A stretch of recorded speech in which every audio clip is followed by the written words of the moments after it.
We are just days away from getting formations, armaments, inscriptions, a new building in our city. These are things that are supposed to be absolutely game-changing, but will they be fun? In this video, I'm going to take a crack at guessing how each of these systems is going to work. So stick around and give your thoughts down below in the comments. Let's get started.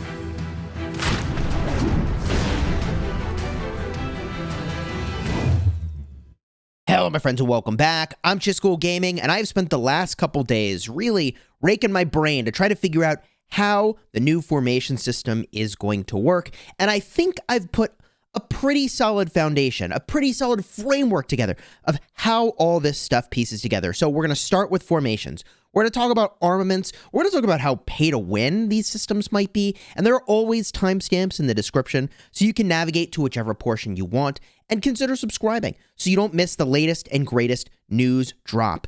We're going to start with formations. They have said there are 7 of them. Here are my guesses for the 7 formations. And some of them, okay, echelon formation, whatever. I don't know what that's going to do. But range formation, they've listed here. I think we will get a range formation. We will get 1 or 2 damage-based formation. That's things like attack, all damage, skill damage, things that make you more punchy, harder hitting. We're going to get some tankiness formations, okay? Those are the things that are going to boost your defense, your health, damage reduction, counterattack, that sort of stuff. I think we might get a formation that enables blockading, okay? This prevents the movement of an enemy troop through your marches. I think that might be a formation. I'm just guessing. When I think about strategic depth, I'm just guessing as to what these might do. I think we might get a peacekeeping-related formation. We are going to get probably a march speed related formation. And they've said, in fact, we're going to get a gathering formation. Let me show you that picture. This text was shared in my legendary guard chat by Sasuke, and it says the formation system will allow users to make the most of each troop type, siege weapons included. So I think for ranged attacks, you might actually need to use your siege units, which is why in the picture I had on the screen a second ago, they had Julius Caesar, and it looked like a siege tower of sorts. I don't know, I'm just speculating here, but it would be an interesting revival of leadership commanders if they actually had a use doing ranged attacks. I don't know, just guessing here. No, but that brings up all kinds of other questions, like if you're doing ranged attacks, and I thought about this a long time ago, but like how would AoE skill damage work, for example? Now, with the introduction of formations, the spatial positioning of different troop units will become a fundamental part of gameplay. For example, ranged troops can snipe enemies from afar. Melee units, on the other hand, can deal intensive damage. So there's that damage formation I talked about, and establish a defensive line. There is the defensive formations I talked about, as well as a potential blockade formation, okay, against an enemy advancement at close range. Alongside this, existing game features such as resource gathering and mobility will also be enriched by the introduction of formations. Now, I don't know if formations have all upside, but I kind of hope that each formation has an upside and a downside. So, for example, if you do more damage, then I think you should maybe either march slower or you should have less defense, right? Like, there should be a downside with each of these. If you're blockading, for example, you should have a march speed reduction. Yeah, you can stop the enemy from walking somewhere, but you yourself should be slow. If you have a tankiness boost, then potentially you should hit less hard, or potentially you should move slower. Like, I think that should be offset by other things and not just 100% upside. So we'll see how they run the formations, if they're all upside or if they come with a downside. But the thing that makes formations even more crazy is really the collection aspect. Now, this is where the pay-to-win conversation comes into play, because it's like, okay, if you added formations and no armaments, which enhance your formations, we wouldn't be having a pay-to-win dialogue. It would be all about just the strategic depth that changes in the gameplay. So let me give you a few examples of how other games have handled things like armaments, which, by the way, the developers have described armaments as follows. We've also released 28 unique armaments that can be equipped to various formations. Each type is imbued with a set of randomized attribute buffs upon acquisition, with a chance of an inscription buff for an epic and legendary armament, an even stronger boost. There are nearly 100 different types of inscriptions available, each of which enliven combat or place more strategic options at your fingertips. This is the thing I want to talk about now. How are armaments going to work? Let me show you some examples of very similar things that were in other games. Now, this picture right here is going to be a huge throwback because, yes, Diablo 2 sure does look really pixelated these days. But back then, back in my day, okay, when you played Diablo 2, they added this thing called charms. And charms would live in your inventory, and they had different sizes of charms. So this is like different types of charms. You can see they all visually look differently here. They take up different amounts of space in your inventory, but importantly, they gave different stat boosts. So a big part of the game, as I remember it anyways, was collecting the right kinds of charms to sort of match your build. So this is sort of similar to what they're describing with armaments, because there's some number of random stats here, right?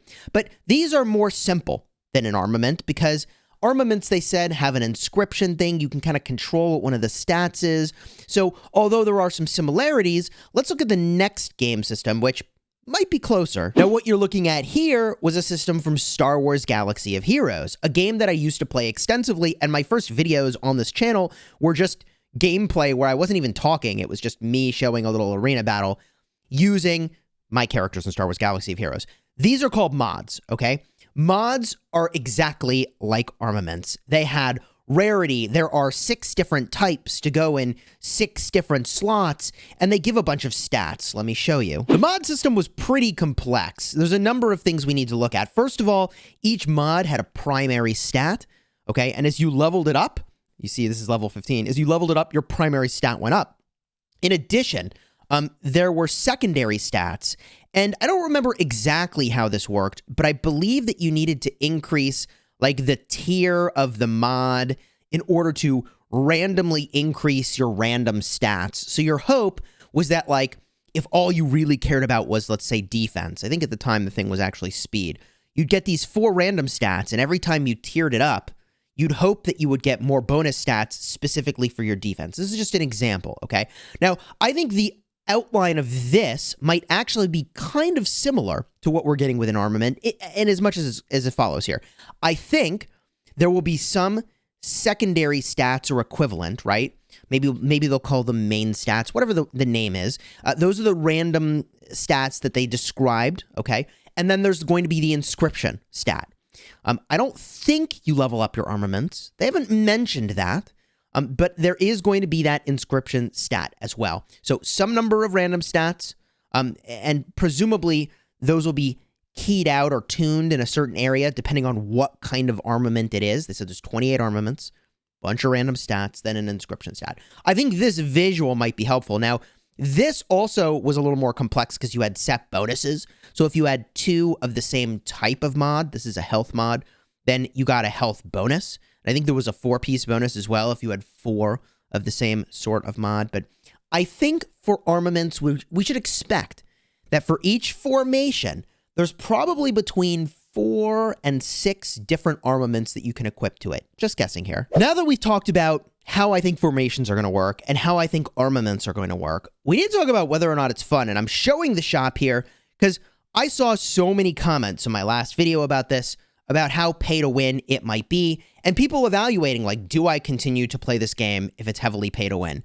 So let's address, or at least try to predict, how pay to win this could be. Now, this could be heavily ranging. If you look at the iconic system and how that was released into the game, you couldn't buy iconic crystals. You couldn't move very quickly with it, and it was somewhat pay to win, because the more legendaries you have, now you could have more achievements, and that gives you more iconic crystals. So there is that aspect of it. But compared to other things in the game, like equipment and getting troops and commanders, the iconic crystal system is less pay to win compared to other systems.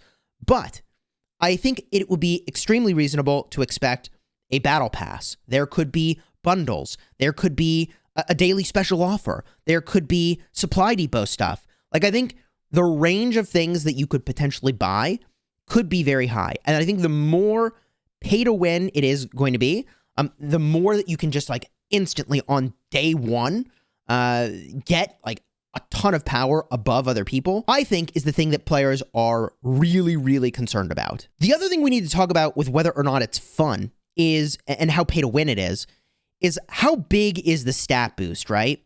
Like, if we look at how much boost you get from equipment, like this set is pretty insane. Now, it took a long time to get to this, right? But if each armament brings, let's call it 30% of stats, if you have a completely insane one with the right inscription and all that stuff, I mean, that is going to be a huge difference between the people who have them and the people that don't. So I can only speculate. I only know what questions to ask. I don't have the answers for how pay to win it's going to be.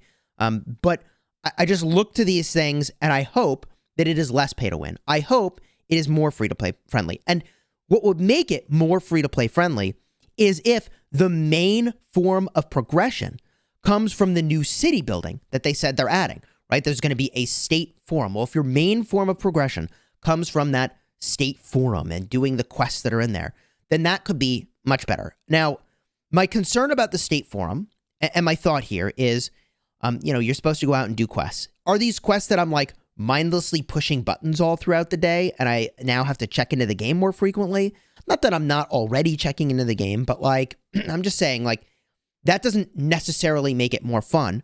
So on the flip side of things, am I at least rewarded in some way for having played the game up to this point? So for example, a free-to-play way of sort of, I think, rewarding people for having played the game for a while might be requiring, some number of commanders to be unlocked to go and do quests. Now, I know some commanders are harder to get, so that's not exactly free-to-play friendly, but the pay-to-win way to run that same thing would be if they go in and they say, all right, well, you got to have this commander expertise. It's like, well, I don't have an expertise, Henry, right? So, like, I can't do that quest. So the state forum itself could be really free-to-play friendly or could emphasize more pay-to-win. And I really think it's important that, I hope, that the forum is that, like, main mechanism by which we're getting stuff, right? Like, how does the velocity of the gain of these things compare for a free-to-play player to a pay-to-win player? The last thing I want to talk about with, like, is it fun, okay, is the element of randomness. And there's, like, good randomness and there's very frustrating randomness. Not a coincidence that I'm pulling up the equipment system here.